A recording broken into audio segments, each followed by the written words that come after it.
Opéra Magna, le plus beau des chants. Troisième partie, le plus beau des amours.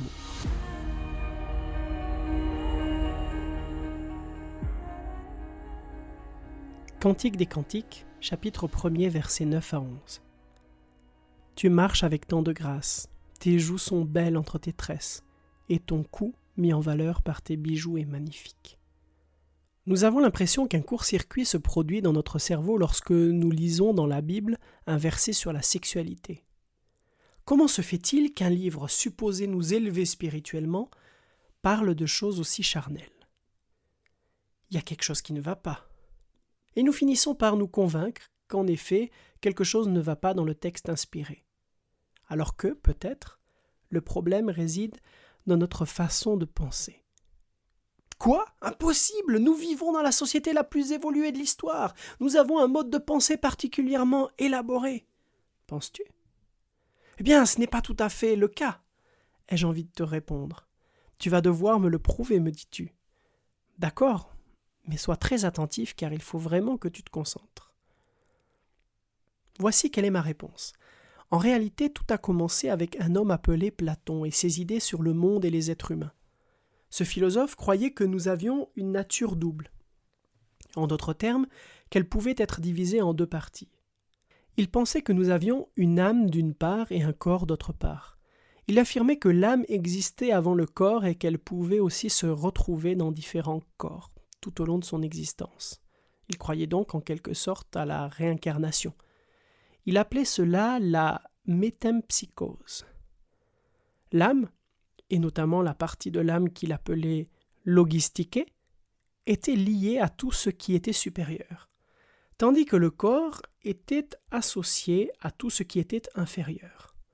Ainsi, tout ce qui était spirituel était bon et désirable, au sens le plus élevé du terme, tandis que la dimension charnelle n'était pas aussi bonne, bien que désirable pour beaucoup, au sens de la luxure. À ce moment précis, j'ai envie de vous demander si vous me suivez toujours. Alors pour résumer, Platon pensait que tout ce qui était spirituel ou intellectuel était bon et que tout ce qui concernait le corps ne l'était pas tant que ça. Cette idée a été reprise par un penseur chrétien appelé Tertullien qui a dit « Puisque tout ce qui se rapporte au corps est mauvais, le sexe l'est donc forcément. » Alors ce ne sont pas ces mots exacts, mais c'est un résumé assez précis. Est-ce que les gens l'ont cru ? Certains le pensent encore aujourd'hui. Mais la Bible n'oppose jamais les deux. Ce qui est spirituel est aussi bon que ce qui se rapporte au corps. Après cette brève introduction, j'espère que vous avez envie d'en savoir davantage.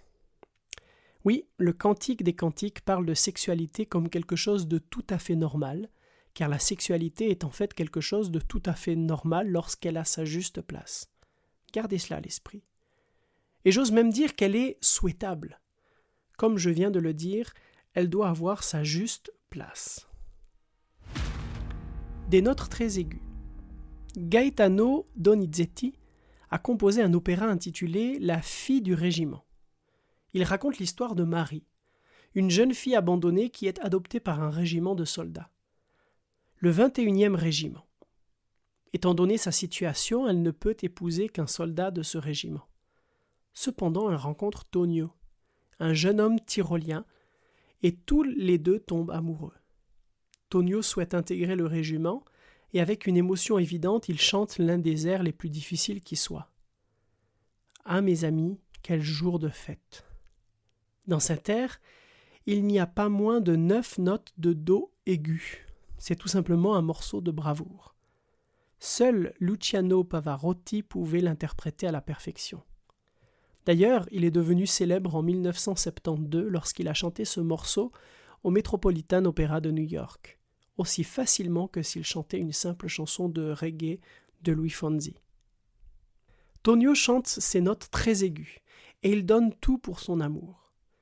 C'est exactement de cela dont il est question dans le Cantique des Cantiques. Il s'agit de tout donner pour son véritable amour. Tout donner ? N'est-ce pas malsain ? Vous avez raison. Je dois apporter quelques précisions. Donner le meilleur de soi-même ne signifie pas seulement faire l'amour ou avoir des relations sexuelles. Nous sommes invités non pas à faire l'amour, mais à vivre l'amour. Par ailleurs, il est triste de constater que selon certaines personnes, se donner à quelqu'un signifie uniquement avoir des rapports sexuels. Se donner totalement à quelqu'un ne veut pas dire vivre des nuits sauvages passionnées. Ceux qui ne pensent qu'aux relations sexuelles déconnectées de tout contexte passent à côté de beaucoup de choses. Se donner entièrement à quelqu'un n'implique pas que l'on cesse d'être soi-même. On ne peut donner que ce que l'on a. Autrement dit, on ne peut continuer à donner que si l'on continue à avoir des choses à donner. Continuer à avancer est donc un droit non négociable. Ce qui est négociable, c'est le degré d'implication de la personne que vous aimez et qui vous aime aussi.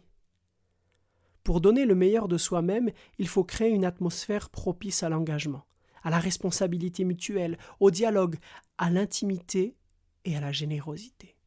Quand je parle d'atmosphère, je veux dire que les deux personnes doivent être impliquées dans ce processus. Lorsque Salomon mentionne certaines parties du corps de la Shulamite, il ne parle pas de moments fugaces, de passions provoquées par quelconque stimulus hormonal. Il fait référence à une relation intime dans le contexte d'un engagement personnel et public en tant que couple, d'un engagement pris devant Dieu. Et grâce à cette intimité, il est possible de développer un caractère individuel plus mature et plus généreux. Vivre l'amour au sein du couple. Vous aimeriez peut-être vivre une expérience comme celle que je viens de décrire. Vous pensez probablement que je vais maintenant vous donner une recette, avec différentes étapes à suivre pour vivre l'amour au lieu de faire l'amour. Mais en réalité, il n'y a pas de recette car les ingrédients, à savoir les êtres humains, sont si variés et si intéressants que nous ne pouvons pas nous limiter à la description de quelques étapes concrètes. Ce que je peux faire, si cela vous convient, c'est vous faire quelques suggestions basées sur ce que j'ai découvert au cours des dernières décennies. Tout d'abord, évoquons l'importance de la connaissance mutuelle. Il est fondamental que les deux partenaires du couple se connaissent. C'est la raison pour laquelle ils doivent parler de leur histoire, c'est-à-dire de leur passé. Pourquoi ? Parce que vous devez connaître la vie de la personne à laquelle vous vous intéressez pour pouvoir la mettre en contexte. Par exemple, elle a une peur bleue des tortues parce qu'elle en avait une quand elle était jeune et cette tortue l'a mordue. Ou bien la personne à laquelle vous vous intéressez déteste la sauce soja parce qu'elle a eu une réaction allergique après avoir dîné dans un restaurant thaïlandais. Elle est passionnée par les chats persans parce que sa grand-mère lui en avait donné un quand elle était petite. Elle aime beaucoup le tofu à la sauce aigre-douce parce qu'elle y a goûté une fois lors d'un repas partagé à l'église et elle ne peut plus s'en passer. Si vous savez tout cela, vous offrirez à votre partenaire un chat plutôt qu'une tortue. Vous préparerez un dîner végétalien et vous éviterez les nouilles de poulet à la thaïlandaise. C'est logique, vous savez toutes ces choses, donc vous agissez en fonction de ce que vous savez. En découvrant l'autre de cette manière, vous découvrez ses particularités, c'est-à-dire ce qui le rend différent et spécial à vos yeux. Vous ne serez pas d'accord sur tout, mais vous ressentirez une affinité pour ces caractéristiques, même si vous ne possédez aucune de ces particularités. Ce qui est intéressant, c'est que vous vous complétiez, tout simplement. Vous vous demandez ce que je veux dire exactement ? Je parle de ce petit mouvement de sourcil lorsqu'elle vous pose une question, de ce regard de confiance et de nostalgie qu'elle vous lance, de sa façon de raconter une histoire, de relever des défis, mais aussi de cette façon intense et authentique de vous embrasser. Ce sont tous ces détails qui rendent cette personne différente des autres. Elle est donc quelqu'un de très spécial pour vous. Si vous lisez le Cantique des Cantiques, vous serez surpris par le nombre de caractéristiques de chacun des protagonistes. De très nombreux attributs physiques particuliers sont mentionnés, ainsi que divers détails relatifs au comportement et à la façon de penser. Parfois, quand je lis ces versets, il me semble un peu ringard. Mais je dois admettre que lorsque je parle de ma femme, Esther, je pense que je suis probablement un peu ringard moi-même. Il en est souvent ainsi dans le domaine de l'amour. Passons au deuxième point, l'engagement. Quand nous commençons à connaître l'autre et à éprouver des émotions, il est temps de réfléchir à notre implication dans cette relation naissante. Dans son livre Liquid Love, Zygmunt Bauman explique que c'est l'un des problèmes de notre société. Il déclare que nous parvenons généralement à établir des contacts facilement, mais que le mot engagement nous terrifie. Ce constat fait par Bauman est tout à fait intéressant, mais nous ne devons pas nous contenter d'un diagnostic. Le christianisme et l'engagement vont de pair. Le Christ nous appelle à nous engager vis-à-vis d'autrui parce que c'est ainsi qu'il a vécu et qu'il est mort, en s'engageant, en s'impliquant. Certes, nous avons tous besoin de notre propre espace, nous devons assumer et préserver ce que nous sommes, mais nous sommes des êtres sociaux et nous sommes invités à partager notre espace avec d'autres. En fait, nous avons été créés pour interagir et nous engager avec autrui. Non seulement le fait de nous engager permet au couple que nous formons de trouver une stabilité, mais cela nous permet aussi de vivre l'une des expériences les plus fascinantes de la vie, la complicité.